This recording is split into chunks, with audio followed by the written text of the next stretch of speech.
Me llamó la atención que la lectura del día de hoy tiene mucho que ver con la de Primero de Pedro, que vamos a leer en un momento más. Y vamos a dar comienzo. Dice así el versículo 8 de Apocalipsis capítulo 4. Dice: y a los 4 seres vivientes tenían cada uno 6 alas, y alrededor y por dentro estaban llenos de ojos, y no cesaban día y noche de decir, ¿qué dice? Santo, santo, santo, el Señor Dios Todopoderoso, el que era, el que es y el que ha de venir. Si nosotros vemos en la primera carta de Pedro, en este versículos 15 y 16, dice lo siguiente. Pedro está llamando a una vida santa a los hermanos que estaban en ¿dónde? En Capadocia, Asia y Bitinia. Muy bien. Que eran expatriados, dijimos, ¿verdad? Sí sabemos el contexto, sí sabemos de lo que estamos hablando, ¿sí?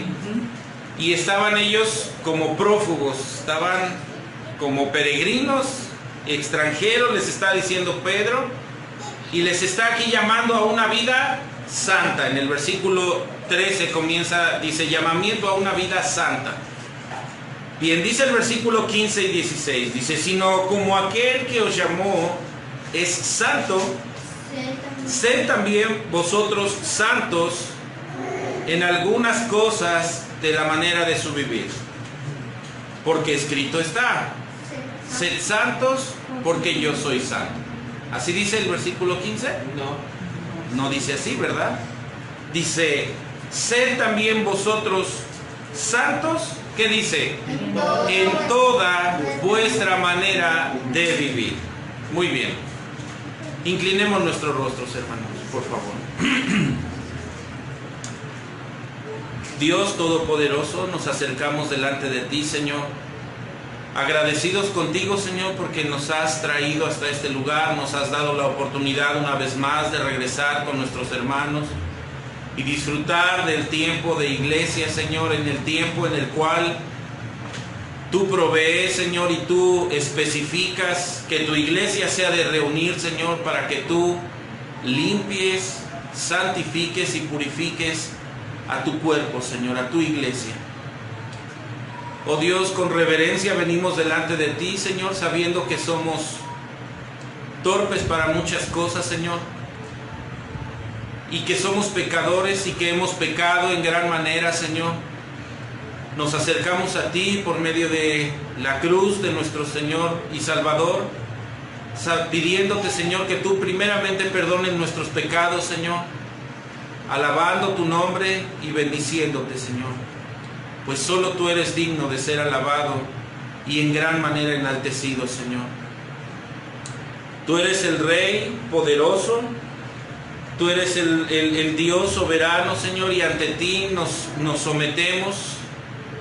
Gracias por el tiempo que tú nos permitiste, Señor, estar en casa. Gracias por el tiempo, por las oportunidades que nos das ahora de estar aquí. Permítenos ser sensatos y estar prestos, oh Dios, a lo que tú nos has llamado.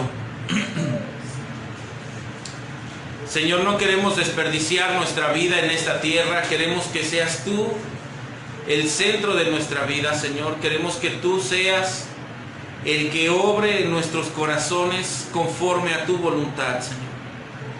Nosotros hemos venido aquí a este lugar con el firme propósito de aprender de ti, de que tú quites toda impureza de nuestras vidas, de que tú trabajes en nuestros corazones, pues tú nos has llamado, Señor, a ser santos en toda nuestra manera de vivir.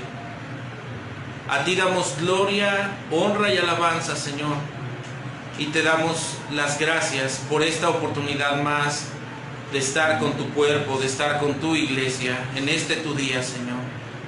Bendito sea tu nombre. Amén. Muy bien, hermanos. Terminamos la ocasión anterior, el sermón, hablando sobre,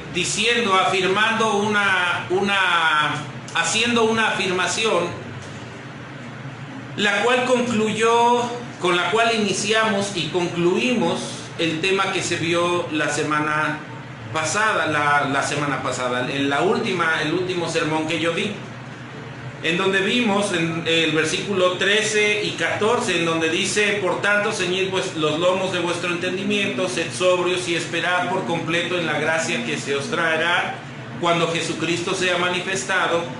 Como hijos obedientes, no os conforméis a los deseos que antes teníais, estando en vuestra ignorancia. Hablamos de que nuestra vida pasada, cuando no conocemos de Cristo, nuestra vida está en un desenfreno. Y concluimos diciendo: aquello en lo que ponemos nuestra esperanza determina cómo vivimos. Y la manera de cómo vivimos demuestra aquello en lo que ponemos nuestra esperanza. Voy a repetir esto nuevamente.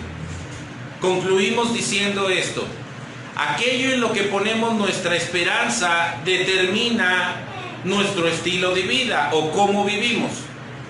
Y la manera en cómo vivimos demuestra aquello en lo que ponemos nuestra esperanza. Eso fue como cerramos el sermón anterior a este. Bien, para iniciar ahorita quiero abrir un contexto un poco histórico, por lo cual quiero que vayamos a Isaías capítulo 6, versículos del 1 al 8. Isaías capítulo 6, versículos del 1 al 8. Y hermanos, una de las cosas que podemos estar seguros es de que siempre que la Biblia o siempre que Dios trate con nosotros el tema de la santidad, será para nosotros un confrontar y va a doler, puesto que Cristo trata con su iglesia con mucho amor y con mucha paciencia. Pero también Isaías capítulo 6, versículos del 1 al 8. Pero también, asimismo, el Señor nos exhorta y tenemos que estar conscientes de lo que habla la palabra de Dios en Hebreos, en donde dice que aquel que no es hijo es un bastardo, ¿verdad? Así es de que cada vez que nosotros venimos a la iglesia, venimos para ser conformados a la imagen de Cristo, confrontados a nuestro pecado.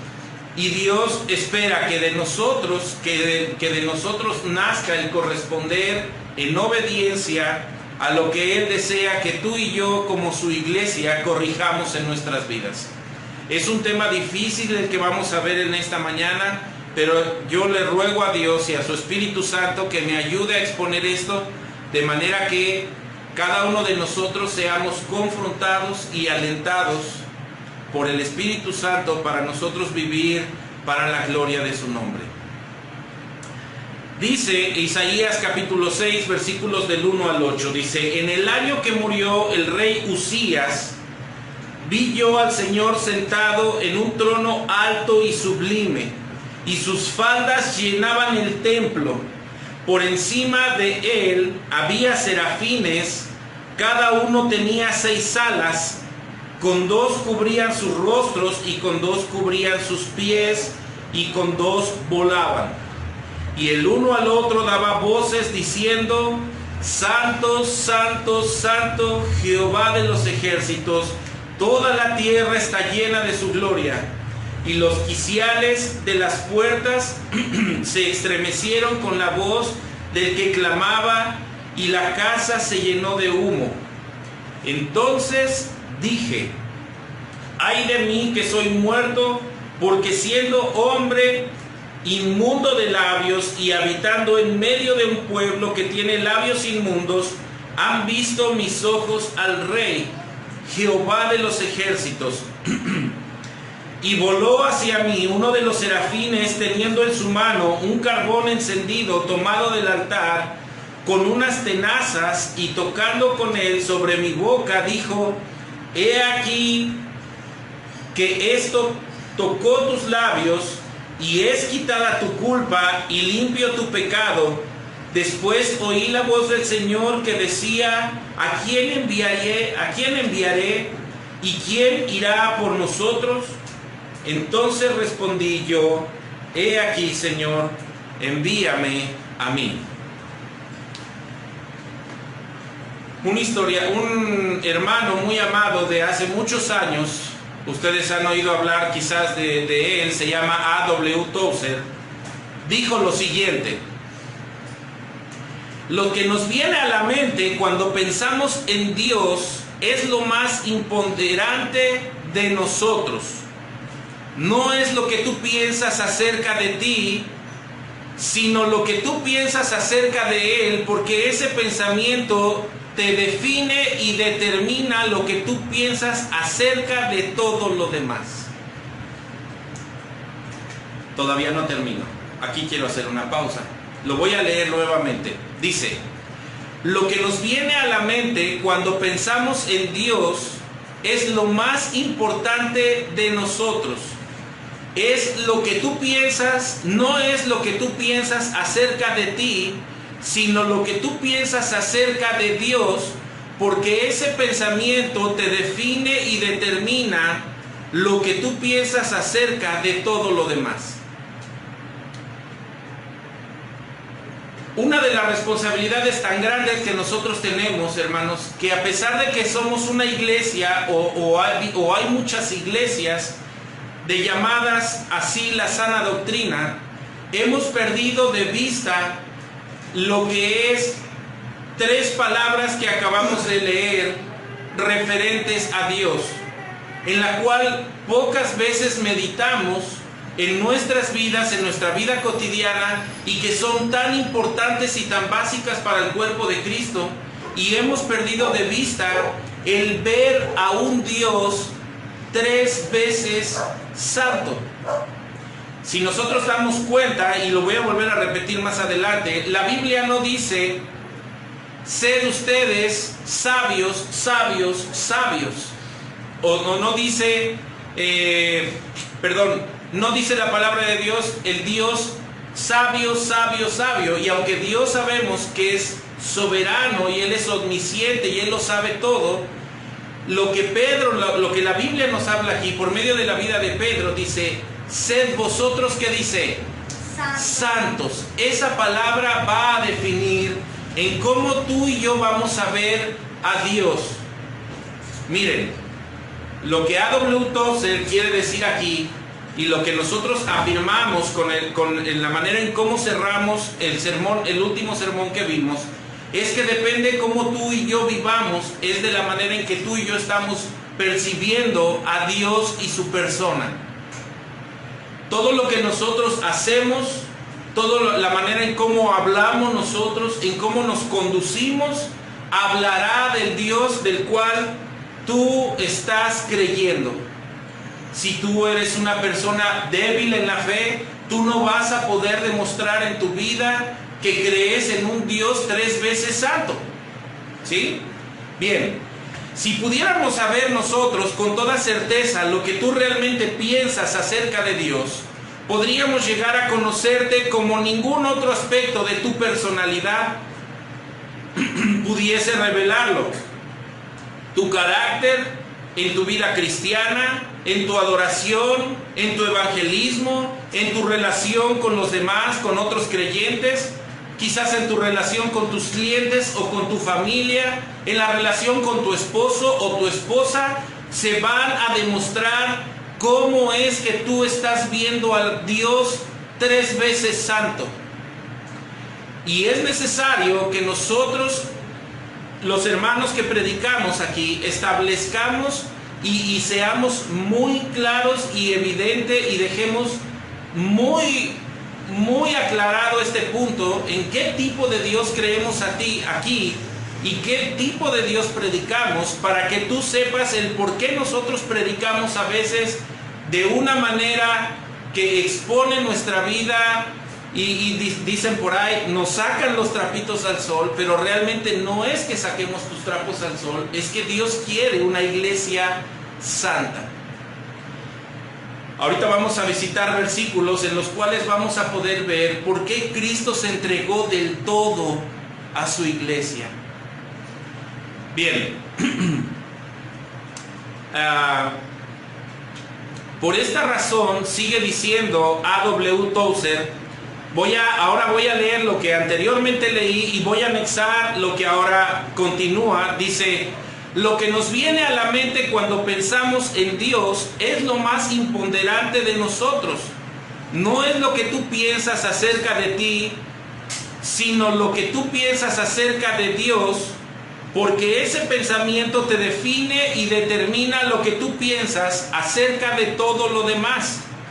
La realidad más potentosa acerca de cualquier ser humano no es lo que él pueda decir o hacer en un momento dado, sino la forma en cómo concibe a Dios en lo más profundo de su corazón.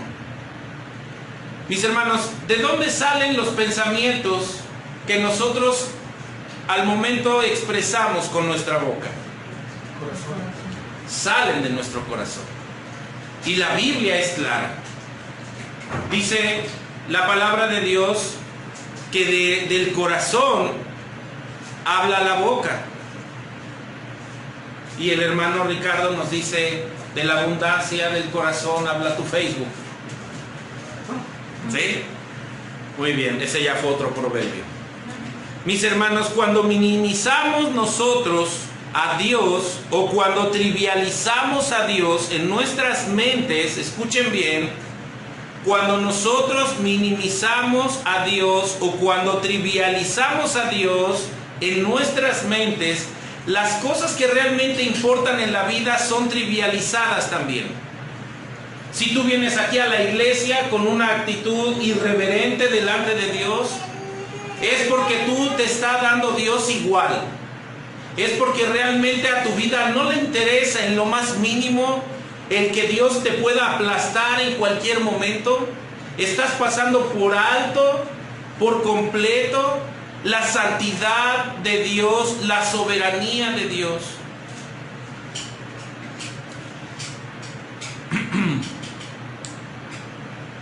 En nuestras mentes, las cosas, mis hermanos, cuando minimizamos a Dios o cuando trivializamos a Dios en nuestras mentes, las cosas que realmente importan en la vida son trivializadas. Y nos volvemos personas superficiales y mediocres. Tenemos tenemos firmemente esa convicción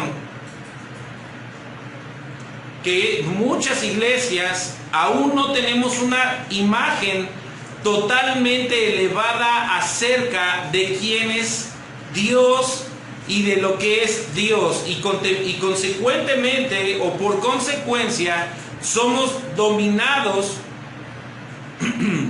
por una pasión por Dios que arrastre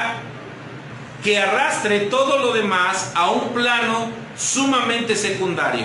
Eso es cuando nosotros tenemos a Dios por primer lugar. Todo lo demás lo vamos a pasar a un segundo término. Bien.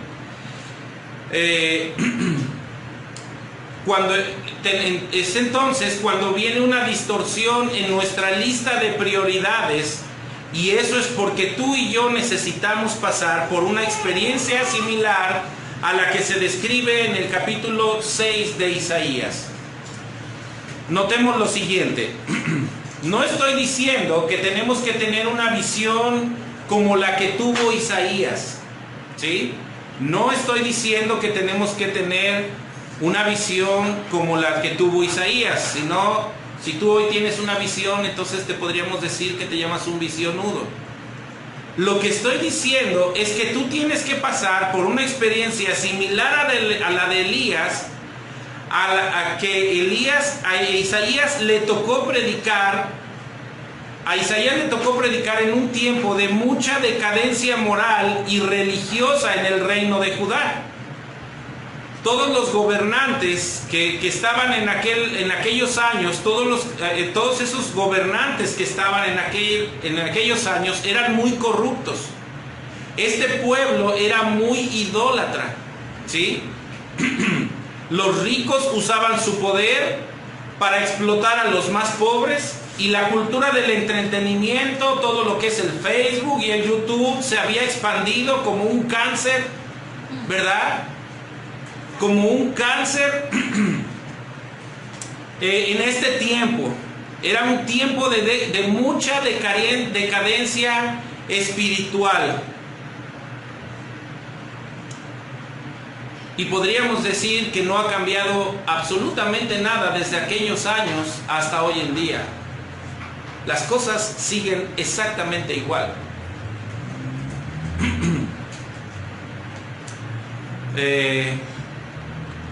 Esta cultura del entendimiento se había expandido como un cáncer en medio de la sociedad, y de ahí los detalles de estos capítulos, los capítulos anteriores. Ustedes pueden leer Isaías capítulo 3 al capítulo 5 de Isaías, en donde habla Isaías de que los que banquetean de mañana, hay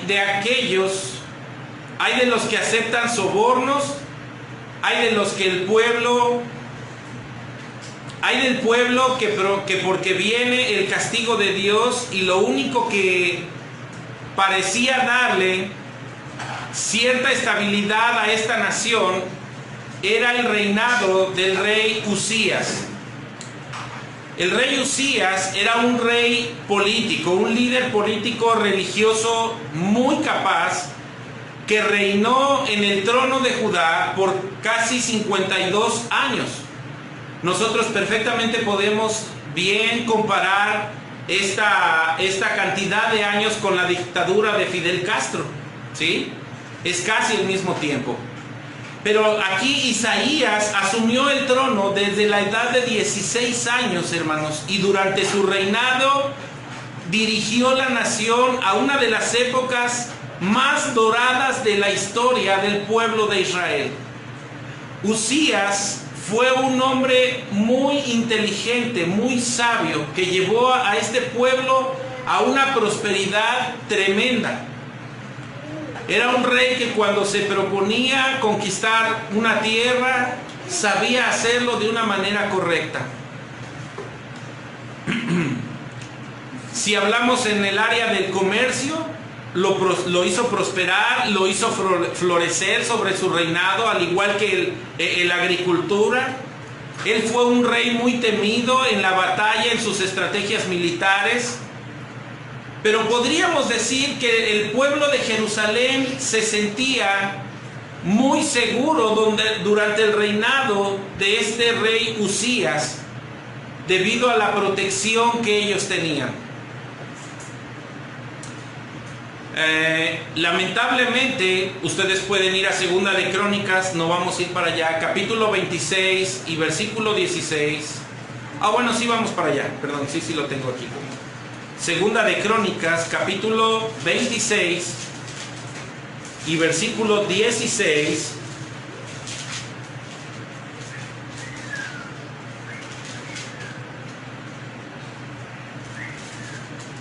Segunda de Crónicas, ¿qué? 26, 16. Fíjense bien lo que sucede con este rey. Dice: mas cuando ya era fuerte, su corazón se enalteció para su ruina, porque se rebeló contra Jehová su Dios, entrando en el templo de Jehová para quemar incienso en el altar del incienso. Muy bien. Dice que al final de sus días, cuando llegó a ser fuerte, su corazón se hizo tan orgulloso que obró de una manera corrupta y fue infiel a su Señor. ¿Qué fue lo que hizo Usías? ¿Perdón? Él le ofreció incienso, pero ¿por qué lo hizo? ¿Algunos de ustedes han leído esta historia? Se enalteció, pero ¿qué fue lo que hizo? Vamos a ver. Bien. Él quiso cumplir con una función que no le correspondía. Él quiso Él quiso llevar a cabo una función que no le correspondía.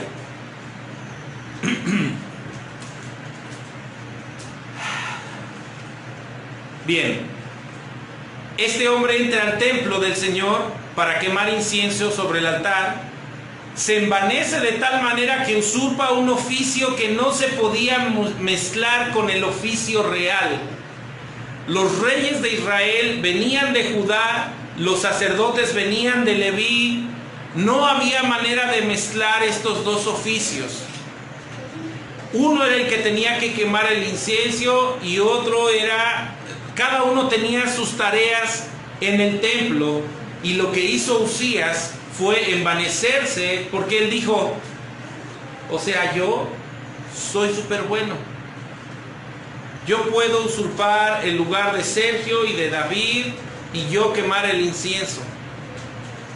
Pero había un orden para Dios. Dios tenía establecido un orden, el cual este hombre usurpó, se adelantó a los hechos, hizo cosas. Él quemó el incienso que no le correspondía haber hecho. Bien,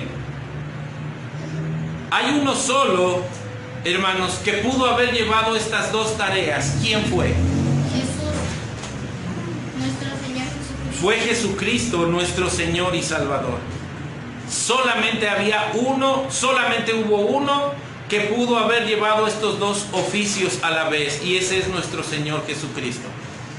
Así es que Uzías pecó gravemente contra Dios, y cuando los sacerdotes trataron de impedirle que hiciera lo que él estaba haciendo, se llenó de ira en el mismo templo. Y cuando sucedió esto, Dios hirió a Uzías con una lepra, y ese hombre así murió. En una forma vergonzosa. Este fue un tiempo de crisis para la nación de Israel. Ese hombre que había traído una prosperidad a esta nación de Israel, que había hecho que los campos florecieran, que su economía se fortaleciera y que ellos mismos fueran tan fuertes, llevó a este hombre a un envanecimiento.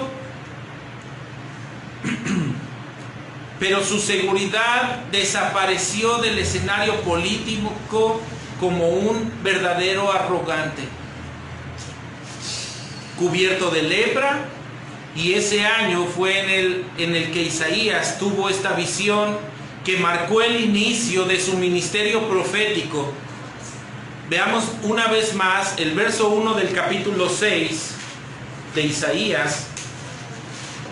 Capítulo 1, versículo 6 de Isaías, dice así: en el año que murió el rey, ¿qué? Uzías. Aquí comienza el ministerio de este hombre, y dice: vi yo al Señor sentado sobre un trono alto y sublime, y sus faldas llenaban el templo. A partir de este momento, Isaías se mantuvo predicando fielmente la palabra del Señor durante casi medio siglo, hasta que fue asesinado brutalmente por el rey Manasés. Según la leyenda, así está. Isaías fue cortado en dos partes con una sierra, y así murió este hombre de Dios. Pero lo que tratamos de resolver en esta tarde es qué es lo que se requiere para tener tanta pasión por la persona de Dios, que le permita al ser humano como tú y como yo verlo de una manera correcta. Por favor, no idealicen a los personajes bíblicos. Ellos eran hombres de carne y hueso como tú y como yo. Pero ¿qué es lo que se requiere para que un hombre como tú y yo pueda predicar fielmente de la palabra de Dios por casi 50 años en medio de tanta apostasía, en medio de tanta corrupción moral? ¿Qué es lo que se requiere para que personas como tú y como yo seamos librados de tantas trivialidades y vengamos a ser hombres y mujeres apasionados por el Evangelio de nuestro Señor Jesucristo? Bueno, mis hermanos, para esto se necesita tener un concepto correcto de quién es Dios. Y por eso empezamos con estas tres palabras que determinan a un Dios santo, santo, santo. Como dije hace un momento, muchas iglesias de sana doctrina, es un gozo saber que cada vez hay más iglesias de sana doctrina en Latinoamérica. Esto se está surgiendo, bendito sea Dios. Pero aún dentro de la iglesia, ¿de qué nos sirve ser una iglesia de sana doctrina? ¿O de qué nos serviría llamarnos ahí Iglesia Bautista, Casa del Alfarero, Iglesia de sana doctrina? Si los que formamos esta iglesia no tenemos un concepto correcto de la persona de Dios y de la función de Dios en esta tierra y en su iglesia, en la vida de cada uno de nosotros. Hemos llevado nuestra vida y difícilmente cada vez que hablamos o vamos a decir alguna palabra antisonante, recordamos que estamos ante un Dios santo, santo, santo.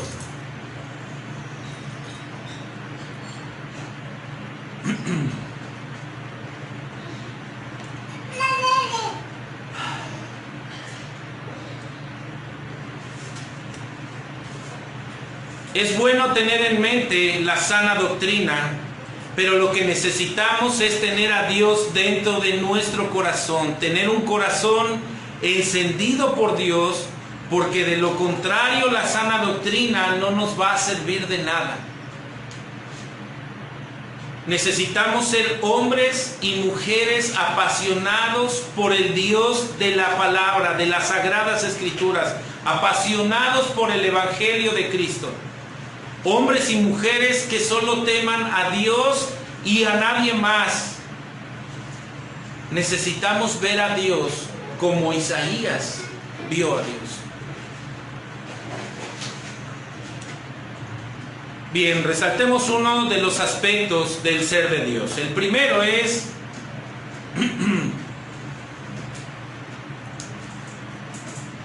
que Él es un Dios que existe en una indisputable soberanía, sobre un trono alto y sublime, y sus faldas, dice aquí este versículo 1, llenaban el templo, dice así. Cada uno de los detalles tiene como objetivo resaltar la supremacía del Dios como el Rey soberano de todo lo creado. Dios está sentado sobre un trono, ¿qué dice? Alto y sublime. Pero aquí no habla de que haya otros tronos más altos que ese trono. Podemos imaginar, ustedes pudiesen imaginar, fíjense bien, la reina Isabel, cuando fue nombrada, reina Isabel, cuando la reina Isabel es nombrada, dicen que su vestido midió 36 metros de largo y que se necesitaron 6 damas de honor para cargarle la cola, no la cola de la reina, sino para cargar la cola del vestido de la reina. 36 metros de largo, ocuparon 6 damas de honor para cargarle el vestido a esta reina. Ahora, tú te puedes imaginar ¿cómo es que cubrían las faldas de esta vestimenta del Señor de manera que llenaba todo el templo? Yo creo que sería algo que no podemos imaginar, como el Evangelio. Podemos mencionar el Evangelio, pero terminar de conocerlo, hermanos, jamás vamos a poder comprender la gran misericordia de Dios, y el Evangelio de Cristo jamás podremos. Ni el teólogo más experto podrá terminar de comprender el Evangelio. Pero lo que quiero yo dar a entender aquí es que, hermanos, ninguna realeza, ni ningún monarca o rey que esté en esta tierra, por poderoso que pueda ser, se puede comparar con la realeza y el esplendor y la majestad de nuestro Dios. Y muchos de nosotros que estamos aquí hemos perdido de vista que Dios es 3 veces santo. ¿Con qué facilidad tú y yo mentimos?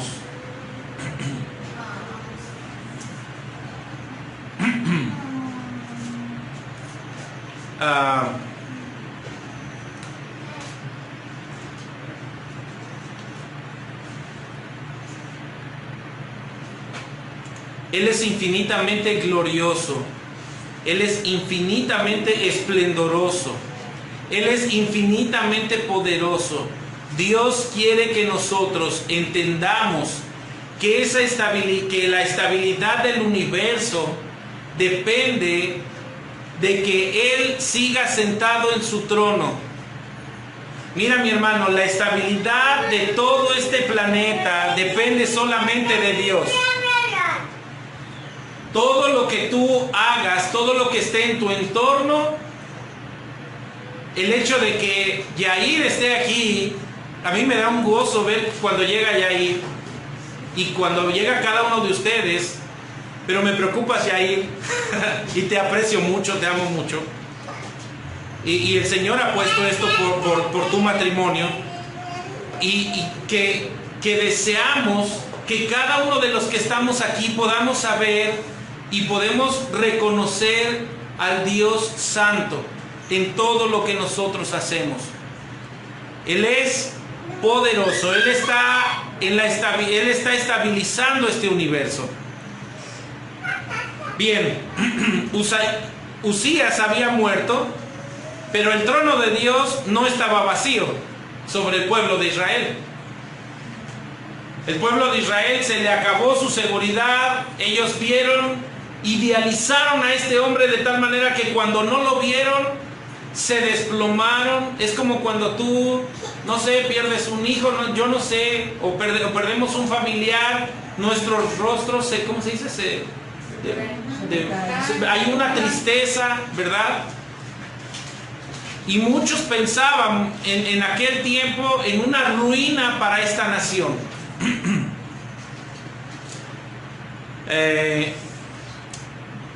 Pero nuestro Dios seguía siendo quien Él es. Él sigue manteniendo hasta el día de hoy y bajo su poder las estrellas, los planetas, los montes y los valles. Dios tiene en control de sus manos a los presidentes y a los gobernadores, a pesar de que nosotros digamos, es que son tonterías lo que están cometiendo, y en verdad pueden ser tonterías, pero es algo que no se le ha escapado de las manos a Dios. Dios no tiene un plan B. Él ha dicho y Él ha decretado, y eso va a ser, y eso se está cumpliendo.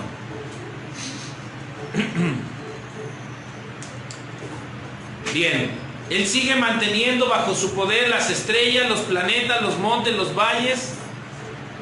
Él nos tiene en sus manos, hermanos, todos los virus y bacterias que pueda haber en esta tierra. Él lo tiene en sus manos.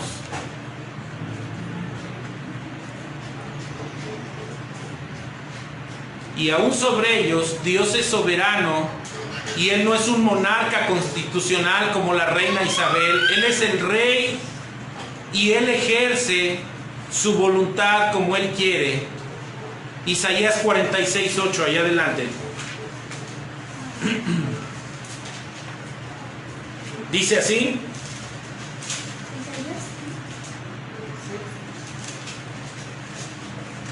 ¿Cuál es la advertencia aquí? Isaías 46:8.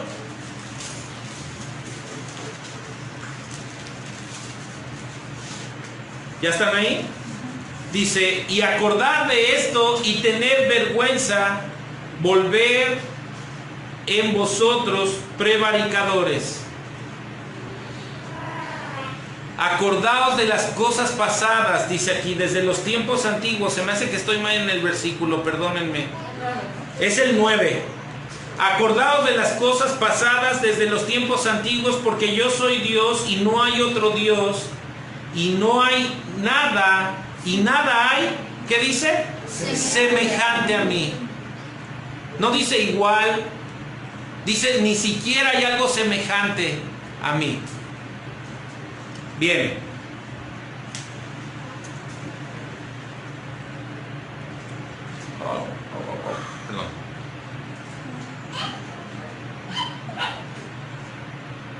Dice en el versículo 10 que anuncio lo por venir desde el principio y desde la antigüedad, lo que aún no era, que dijo, mi consejo, que dice, permanecerá y haré todo lo que quiero. Bien, Dios conoce el futuro no solo porque Él es suficiente, sino porque Dios es soberano.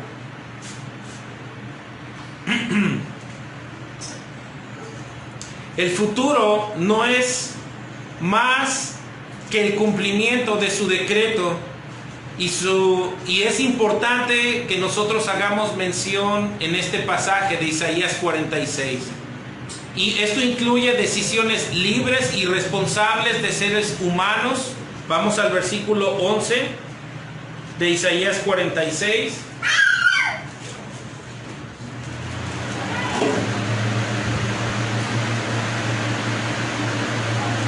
Versículo 11. A ver, permítanme tantito. Isaías 46, versículo 11. Dice, he aquí que todos los suyos serán avergonzados. Estoy mal. 46, perdón, discúlpame. Sí, cierto, se me dio una vuelta a la hoja. 46, 11 dice que llamo desde el oriente el ave y la tierra lejana al varón de mi consejo. Yo hablé y lo haré venir. Lo he pensado y también lo haré. Fíjense bien, como Dios está diciendo que Él va a hacer y a cumplir lo que Él ha establecido. De la tierra lejana que está hablando es del rey Ciro, aquí en el versículo 11. Dice, yo hablé y lo haré venir y lo he pensado y así lo haré. Ahora, dense cuenta, hermanos, de la soberanía de Dios. Esta soberanía no evade nuestra responsabilidad moral. Tú y yo somos seres responsables, pero si tú veniste a Cristo, no fue porque tú hayas deseado venir a Cristo. Y lo voy a volver a repetir, si tú alguna vez veniste a Cristo verdaderamente, no fue porque tú hayas deseado venir a Cristo, sino porque Él es soberano. Si tú estás en esta mañana aquí, es por el decreto de Él. Y debo decir que de los pocos que estamos aquí en este lugar, en esta mañana, quizás muy pocos podríamos ser salvos. Dice la palabra de Dios que el que cree estar firme, mire que no caiga. En otra porción de las Escrituras nos encontramos una palabra en donde dice que muchos llegarán a su presencia y dirán, Señor, pero si en tu nombre echamos fuera demonios. Pero la respuesta del Señor será, nunca os conocí. Bien.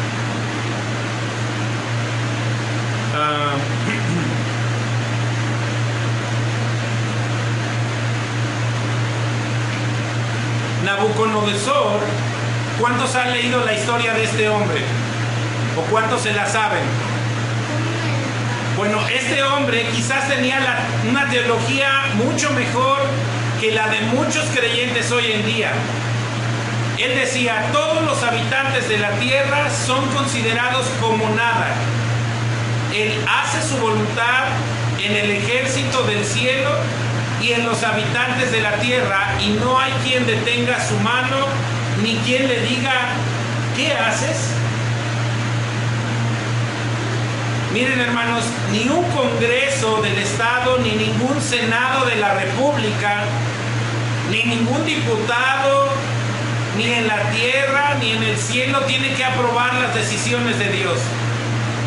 Él ya lo hizo. Él ya lo decretó así.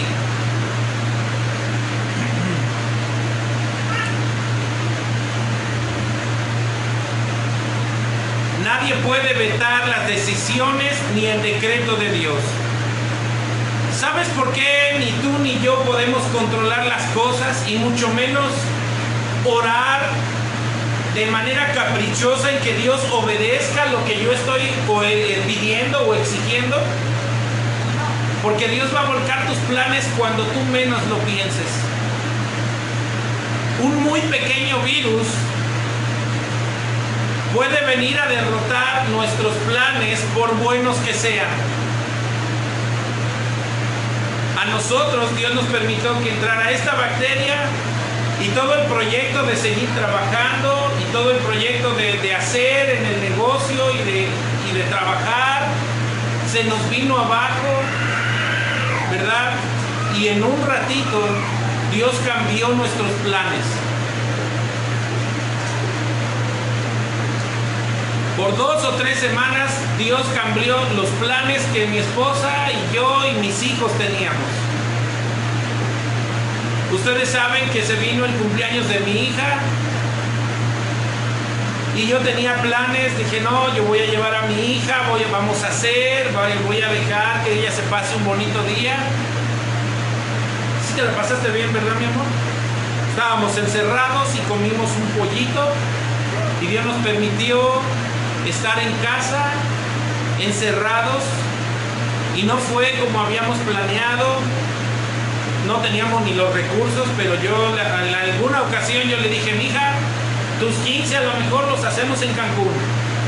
Pero qué bueno que dije a lo mejor, porque Dios cambió todos los planes y nos permitió estar en casa encerrados.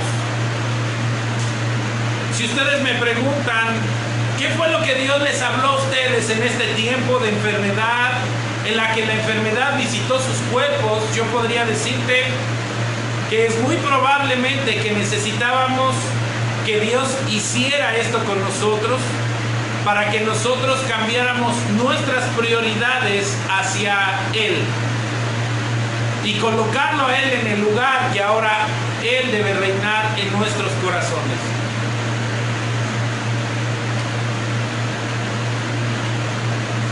Es que podemos cambiar nuestra mentalidad y podemos poner por sobre todo a Dios antes que descansar en nuestros trabajos y nuestras finanzas. Eso podría yo decirles ahora, que Dios cambió el rumbo de nuestras vidas en este corto tiempo. Ese virus cambió nuestros planes por más de 12 a 15 días. Todo se fue a pique. Yo veía mis motos paradas, mis congeladores, el patio vacío. Y como hombre cuesta mucho trabajo, porque yo tengo que sacar a mi familia adelante, entre comillas, porque Dios dijo, es que no vas a ser tú, es que tú tienes que descansar en quién soy yo y ponerme en el primer lugar.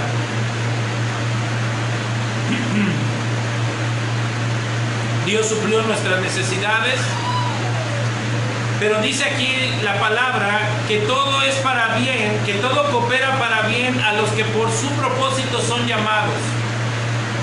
Mis hermanos, esto que pasamos es quizás una prueba para mí y para mi familia de lo que a lo mejor un día nos permita Dios quitarnos, que sea nuestro negocio. Yo no puedo asegurar nada. Fuimos llamados conforme al propósito de Dios, no para que tengamos nosotros riquezas, nadie de nosotros, de los que estamos aquí, ni que disfrutemos de los beneficios de este mundo, sino que fuimos llamados a ser como Él, hermanos. Él nos rescató, Él nos salvó, y así que debemos cambiar nuestras prioridades. Ese es el bien que Dios quiere para nosotros. Así que todas las cosas que nos pasen o todas las cosas que te llegasen a pasar, ¿cuántos de nosotros no tenemos muchas veces planes hechos? No es que yo voy a hacer esto, yo voy a hacer el otro, pero Dios los cambia de una u otra manera. Así es de que todas las cosas que te pasen obran para bien, para que tú y yo seamos como Cristo.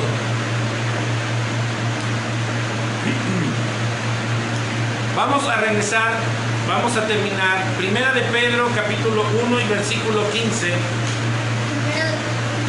Quiero cerrar con este versículo.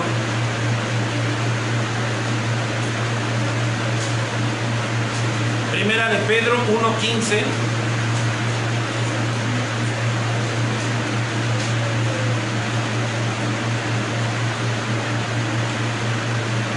Y 16 dice: sino como aquel que os llamó es santo, sed también vosotros santos en toda vuestra manera de vivir, porque escrito está: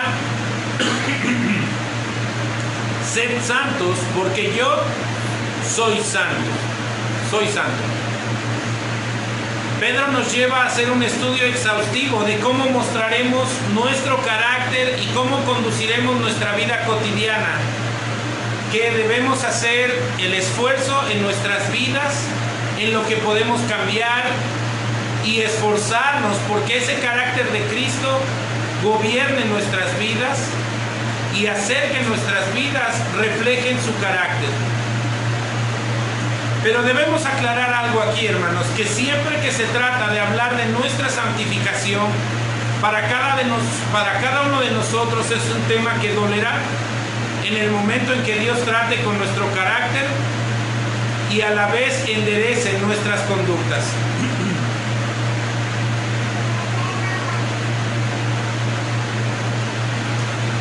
En el versículo 14,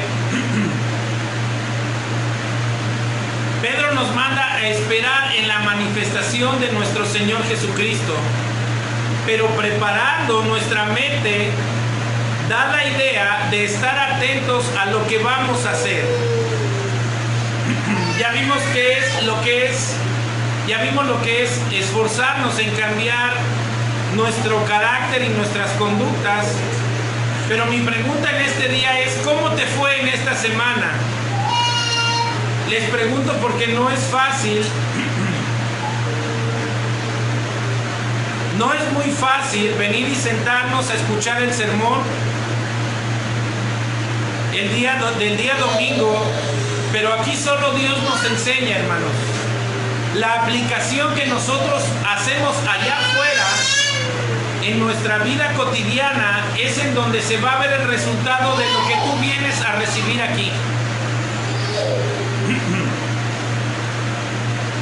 Hemos sido arrastrados por viejas y pecaminosas costumbres que provocan que la vida de Cristo sea indeseable para otros. Y es que debemos esforzarnos para que el nombre de Dios sea glorificado en nuestras vidas. Ya se me secó mucho la garganta, perdón. Me estoy esforzando mucho por hablar, perdónenme.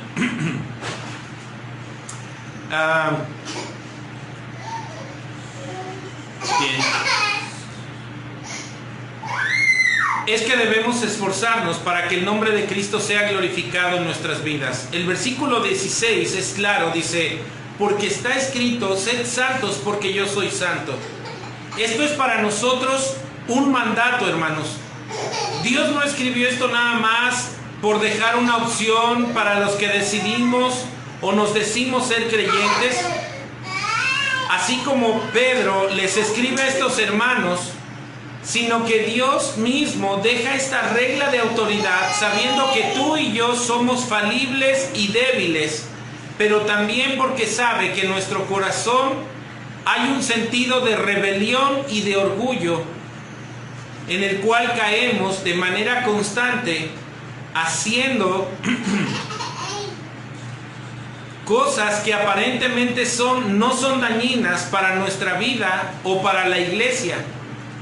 Pero lo cierto es que arrastramos con otros hermanos o con la iglesia a perder la santidad de Dios dentro de ella. Pedro les escribe a estos hermanos, dice, sino que Dios mismo deja una regla de autoridad, Pedro deja escrito esto, y este pecado quizás que tú y yo podemos estar practicando nos lleva a estar cegados. Caemos en este pecado y ponemos en riesgo tu integridad y la del cuerpo de Cristo. ¿Qué sucede cuando un adúltero, sea hombre o mujer, le atrae a alguien pero está en público? ¿Qué sucede? este hombre o esta mujer va a tener actitudes con esa persona por el cual él se siente atraído, de manera que él no se va a dar cuenta en cómo él va a actuar, pero lo cierto es, hermanos, que el pecado de adulterio se está llevando a cabo dentro de su corazón y su pensamiento con ese otro varón o mujer. Y los que sí se dan cuenta son los que están alrededor. Esto trae al traste con aquella relación de matrimonio, afectando no solo a su cónyuge, sino a los que lo rodean, y mucho más si estas situaciones llegan a la iglesia. Pero aquí no solo estamos hablando de un pecado. ¿Qué tal te atrae? ¿Qué tal te examinaste en esta semana? ¿Acaso tomaste un tiempo en el cual tú pudiste calificar tus acciones en tu matrimonio? ¿Cómo se reflejó hacia los demás? ¿Acaso reflejaste a Cristo en esta semana en tu manera de vivir? ¿Trataste a tu esposo como la palabra de Dios ordena? ¿Trataste a tu esposa como Dios lo ordena? ¿Cuántos hemos leído Efesios 5:25? Vamos para allá, rapidísimamente, ya estoy terminando. Efesios capítulo 5 y versículo... Vamos a leer desde el 21 hasta el 25. Dice: someteos unos a otros en el temor de Dios. Las casadas estén sujetas a sus propios maridos como al Señor, porque el marido es la cabeza de la mujer, así como Cristo es la cabeza de la iglesia, la cual es su cuerpo y Él es su Salvador. Así que como la iglesia está sujeta a Cristo, así también las casadas lo estén a sus maridos en todo. Maridos, amad a vuestras mujeres, así como Cristo amó a la iglesia y se entregó a sí mismo por ella. Si hablamos, vamos a hacer un breve paréntesis. Y a mí me encanta la parte en cómo hay un hermano muy amado que expresa ¿qué es casarte?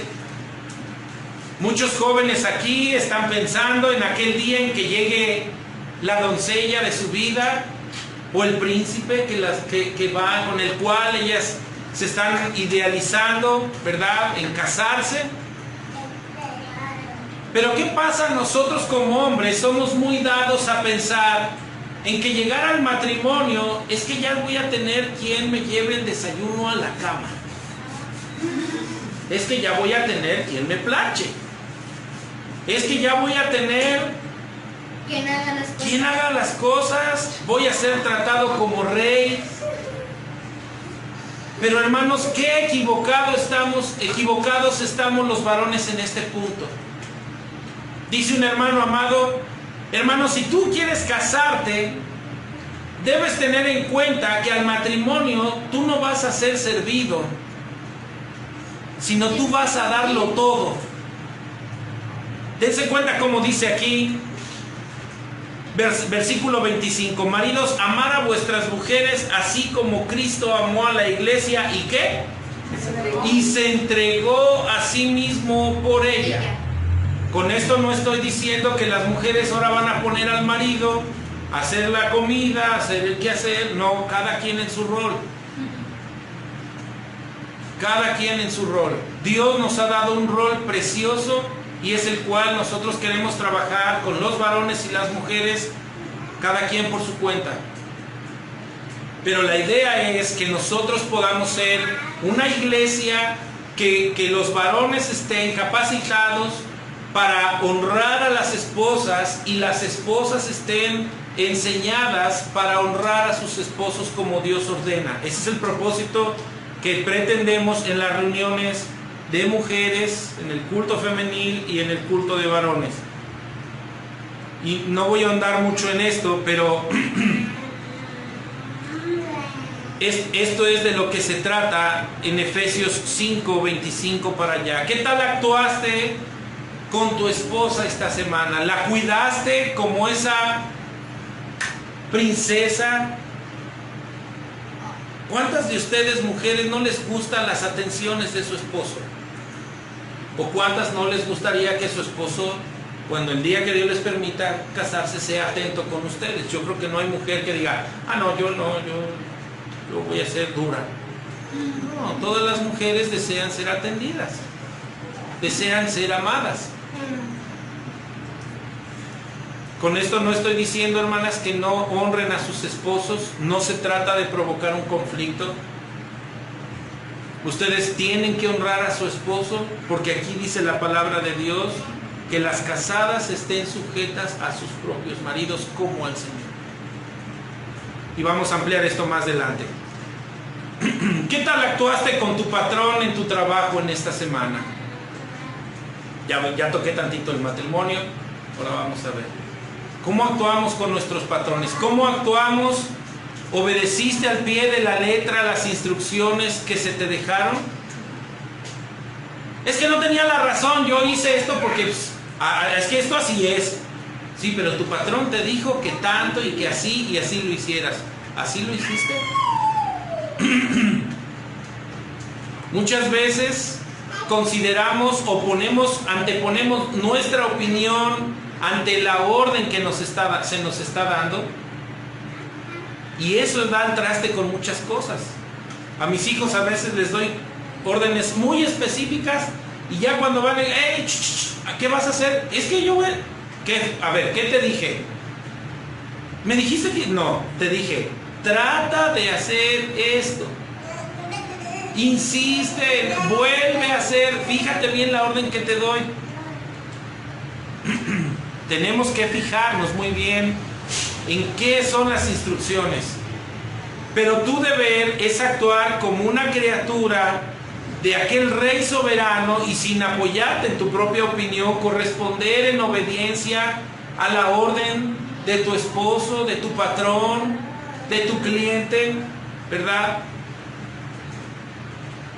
Los papás te has encargado de que tus hijos identifiquen el pecado que ellos practican, al grado de que cuando tú estás o caes en alguno de ellos, ya ellos te dicen, papá, estás pecando en esto, ten cuidado.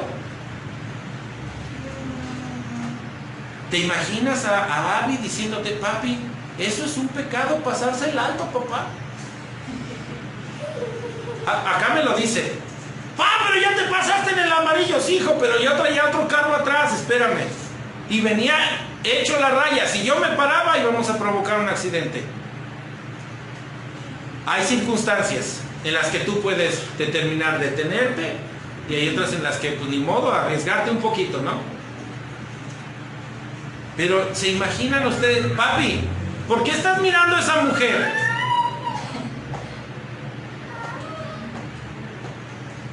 Papi, ¿por qué no estás tratando a mamá como Dios ordena?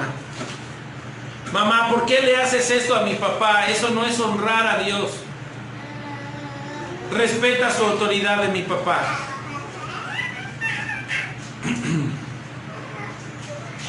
Ya voy a acabar.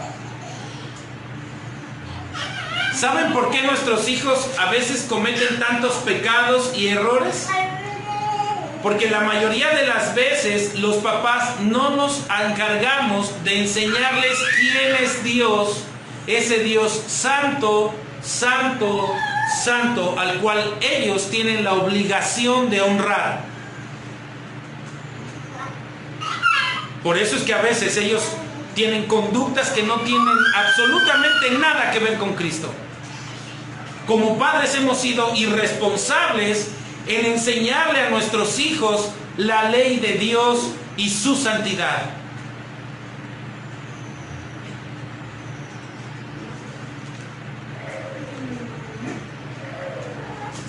No queremos mostrarles que Dios es santo porque los amamos. Está bien, yo no digo que tú no les ames, pero la idea es que tú les ubiques en quién es Dios y mostrarles que Él es santo.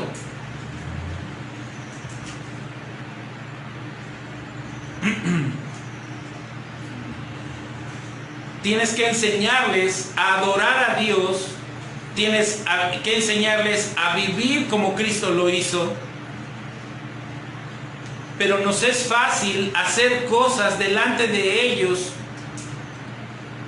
Cuando nosotros hablamos, o nuestros hijos por de casualidad escuchan que mi esposa y yo estamos hablando un tema delicado, y ya saben, el internet, ahora ellos nacen con la Wi-Fi. ¿De quién hablan, papi? ¿A usted qué le importa? Usted súbase y métase a su cuarto porque ahorita estoy hablando con su mamá. Y a veces tenemos que ser tajantes con nuestros hijos.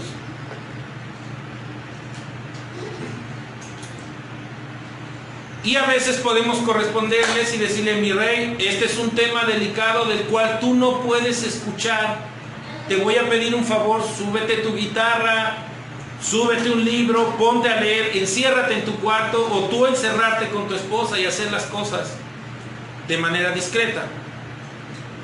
Pero nuestros hijos a veces ven cómo murmuramos de los demás, cómo nos burlamos de la gente.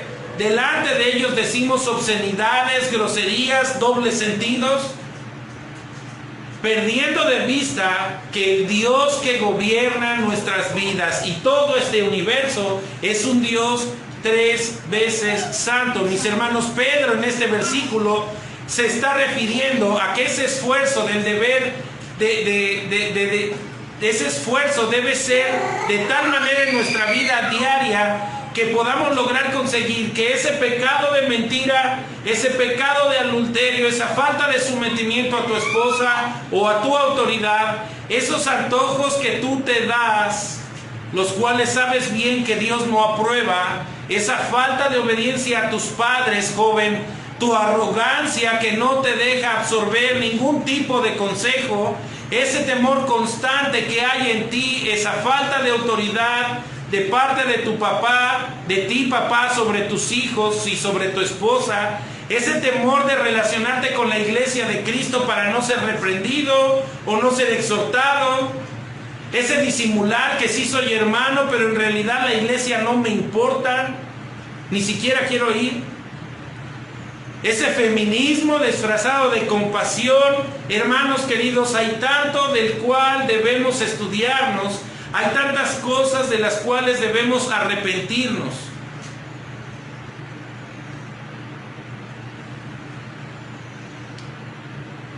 Hace 8 días mis hijos se levantaron muy temprano y se alistaron para salir tempranito. El Señor, no quisimos venir, hermanos, por precaución. Teníamos todavía pocos días de haber salido de la enfermedad. Y decidí salir con mi familia a dar un tiempo para con mi hija. Y salimos, pero miren, cuestión de magia. Ellos nos despertaron porque el sábado se les dijo: hijos, mañana vamos a tener nuestro devocional y a lo mejor después tengamos un chancecito de salir. Entonces váyanse a dormir. Miren, obedecieron al pie de la letra. Y al otro día temprano, ¿quién creen que nos despertó? Los niños, porque ya iban a salir.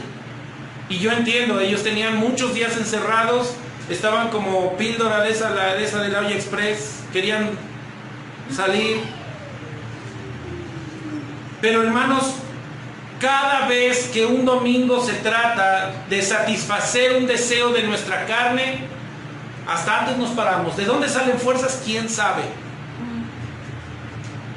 Pero cuando se trata de ir a la iglesia, se nos hace tarde, se nos hace tarde y se nos hace tarde.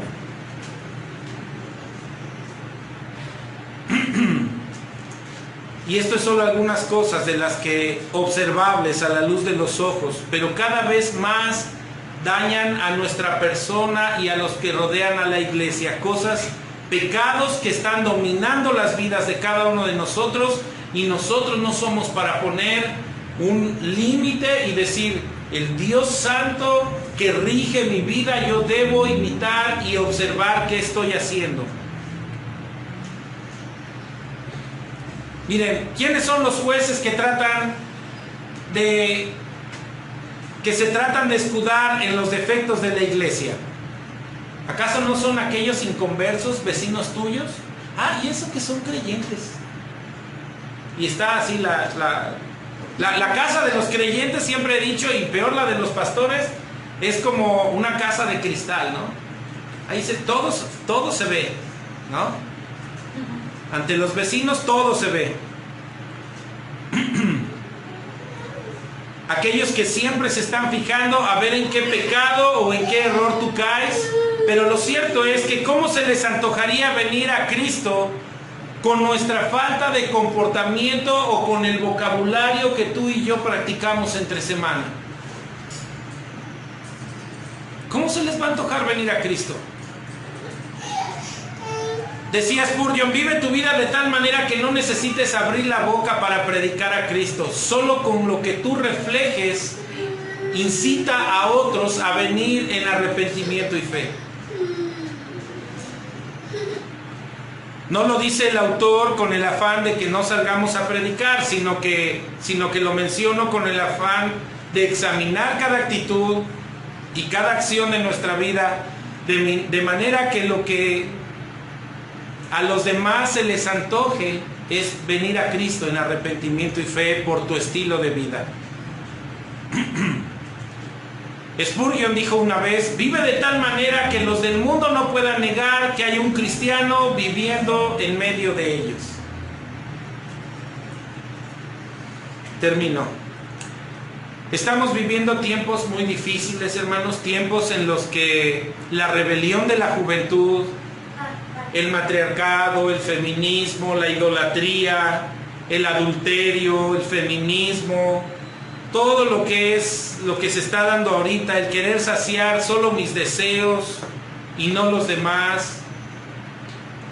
No me interesa servir, sino me interesa ser servido, ese egoísmo que existe en nosotros. Todo este sistema está cada vez más en contra de la autoridad del varón y de Cristo. Todas las cosas se están metiendo en la niñez y lamentablemente en las iglesias también. Ahora bien, fíjate, ¿qué mujer desea ser reprendida? Es muy difícil que una mujer hoy en día se deje reprender por un varón, mucho menos por un varón, ¿sí? O guiada por un varón.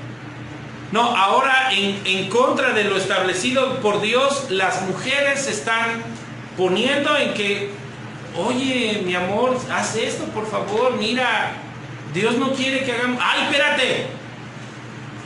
Es que yo así soy, así fue criada, ¿qué quieres? O así fue criado.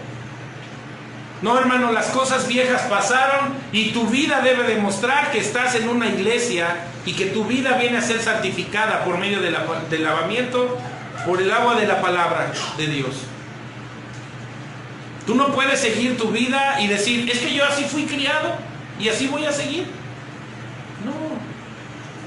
Tú eres una nueva criatura en Cristo. Somos una nueva criatura en Cristo. Las mujeres ahora están en contra de lo establecido por Dios. La iglesia no trabaja en una orientación bíblica con nuestras hijas y ellas sufrirán lo que por un supuesto amor a ellas no se les corrige. Es que es mi hija, ¿cómo le voy a decir? No, le tienes que decir.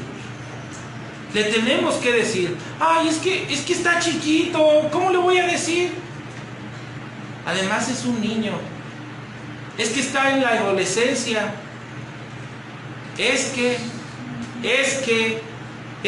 has perdido la vista de que Dios es 3 veces santo y tú no estás demostrando ser hija de un rey o hijo de un rey.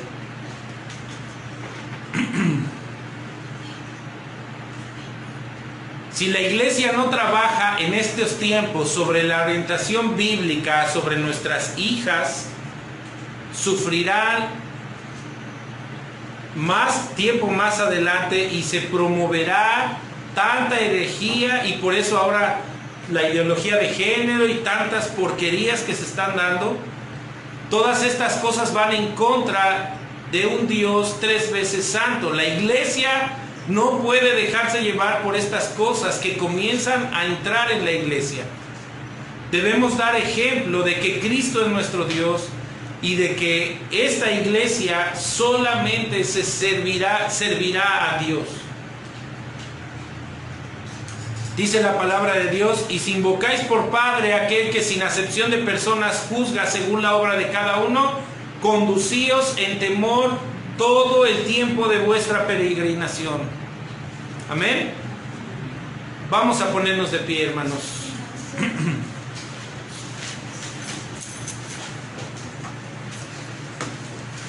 Sí se ve que ya no había yo predicado ya, ¿verdad? Sí se notó. Entonces ya nos llevamos mucho tiempo, hermanos. Les quiero leer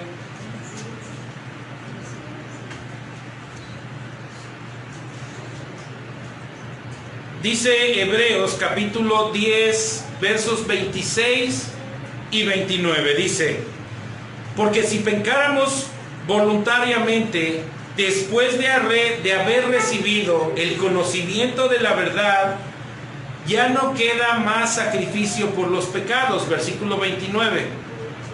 ¿Cuánto mayor castigo pensáis que merecerá el que pisoteare al Hijo de Dios y tuviere por inmunda la sangre del pacto, en la cual fue santificado, e hiciere afrenta al Espíritu de gracia?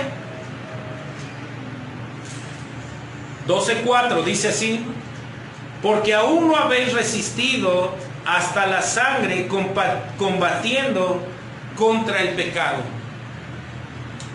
Hermanos, mi única invitación en esta mañana es a que tú no pierdas de vista a qué tipo de Dios estás creyendo y estás sirviendo. Si hemos perdido, si tú estás en esta mañana y te consideras un creyente en la palabra de Dios, y si tú has pecado perdiendo de vista la santidad de Dios, el que Dios es 3 veces santo, debes arrepentirte y venir a Cristo y pedirle perdón por ese pecado, por haber perdido de vista que Él es 3 veces santo. Aquí no dice en la Biblia que seamos poderosos. No se nos está llamando a ser soberanos, sino se nos está dando una orden de parte de un Dios soberano y nos está diciendo: sed santos porque yo soy santo, en toda vuestra manera de vivir. El fluir del Espíritu Santo no es un revuelo ni un desorden en la iglesia, sino la transformación de un carácter y una santificación del cuerpo de Cristo. Eso es que el Espíritu Santo fluya en la iglesia. La iglesia debe enseñar la santidad de Dios. Él es 3 veces santo y su esposa debe imitar esa santidad. Todo aquel que se diga ser creyente no debe vivir sin meditar a cada instante quién es Dios. Eso es lo único que te puedo decir. Ahora, si tú estás aquí presente y tú has perdido de vista o jamás has querido tener en cuenta que Dios es santo, tente mucho cuidado, porque no queda más que una horrenda y expectación de juicio para tu vida. Y ahorita puedes estar aquí, pero al rato puedes estar en un cajón y podemos estar rodeando tu féretro diciendo: qué lástima, se fue sin Cristo. Arrepiéntete y cree en el Señor Jesucristo. Vamos a orar. Oh Dios de nuestra salvación, venimos a ti en esta mañana para darte las gracias por tu palabra, Señor, para darte gracias porque tú eres bueno y eres benigno con nosotros, Señor. Tú has hecho que nosotros, Señor, seamos tu pueblo, tú nos has llamado con un propósito, tú nos has hecho tus hijos, Señor, y te pedimos que como tal nos permitas analizarnos y estudiar cada área de nuestra vida de tal manera que nosotros podamos reflejar la santidad de aquel que nos llamó de las tinieblas a su luz admirable, Señor. No nos permitas envanecernos en nuestros razonamientos, ni endurezcas nuestro corazón, Señor, sino te pedimos que tú nos ayudes, oh Dios, y que todo pensamiento que nace de nuestro corazón venga, Señor, en arrepentimiento delante de ti y venga a estar cautivo a la obediencia a Cristo, Señor. Oh Dios, queremos pedirte perdón si hemos pecado contra ti, y si hay aquí alguna persona que te hizo a un lado y que te ha trivializado en su vida, que simplemente te ha puesto como una imagen y se ha hecho una creencia que no es verdadera de parte tuya, Señor, te rogamos que tú llames su vida y que tú le permitas el don del arrepentimiento, Señor. Ayúdanos a ser hombres y mujeres, una iglesia, como dice aquí Efesios 5:25, Señor, que te honremos y que seamos fieles a ti, Señor, que estemos preparados, pues tú vienes por una iglesia sin mancha y sin contaminación. Te damos muchas gracias por tu palabra, te damos gracias por lo que nos has dado, y a ti, Señor, te pedimos que nos ayudes a quitar de nuestra vida toda rebelión y todo pecado, y que nos ayudes a instruir a cada uno de nuestros hermanos, a animarles a vivir para tu gloria. En el nombre de Cristo Jesús. Amén y amén. Amén.